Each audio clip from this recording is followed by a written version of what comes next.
নজর রাখবো পরবর্তী সংবাদে। অল ইন্ডিয়া ডেমোক্রেটিক ইউথ অর্গানাইজেশনের পক্ষ থেকে স্মারকলিপি প্রদান করা হলো প্রতিটা স্টেশনে স্টেশন মাস্টারের কাছে। বিশেষ করে গোটা দেশেই এই তাদের আয়োজন ছিল। আজকে এই উদ্যোগ রেলমন্ত্রীর উদ্দেশ্যে তারা মেমোরেন্ডাম প্রদান করলেন এবং সেই মেমোরেন্ডাম প্রদানকে কেন্দ্র করে রাজ্যের সমস্ত স্টেশনগুলিতে স্টেশন মাস্টার অথবা সুপারিনটেন্ডেন্টের নিকট রেলমন্ত্রীর উদ্দেশ্যে এই স্মারকলিপি বা মেমোরেন্ডাম প্রদান করা হলো all India democratic youth organisation অর্থাৎ AIDYOর পক্ষ থেকে। আগরতলা রেল স্টেশনে আজকে শনিবার সকালে সেই ছবি পরিলক্ষিত।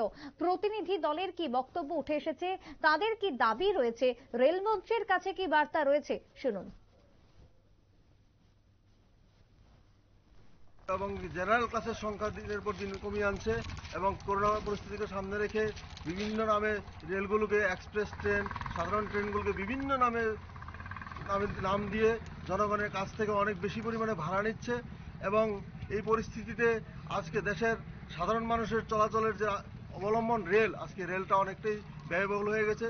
এই পরিস্থিতিতে দাঁড়িয়ে আমরা কেন্দ্রীয় রেলমন্ত্রীর কাছে আবেদন রাখছি, অবিলম্বে রেলের যে শূন্যপদ আছে, আপনারা জানেন রেলে প্রায় 3 লক্ষের উপর শূন্যপদ আছে, এই শূন্যপদগুলো অবিলম্বে পূরণ করতে হবে।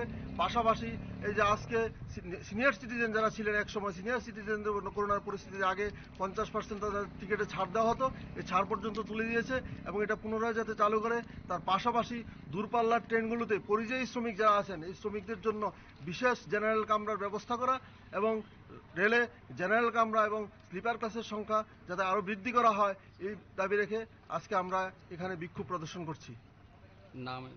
আমার নাম ভবতোষ দে, অল ইন্ডিয়া ডিআইও রাজ্য সভাপতি।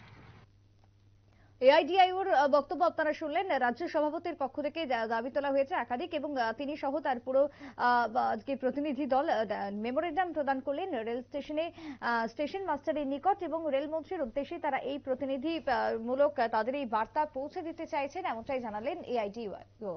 ছোট্ট একটা বিরতির পর ফিরছি, সঙ্গে থাকুন।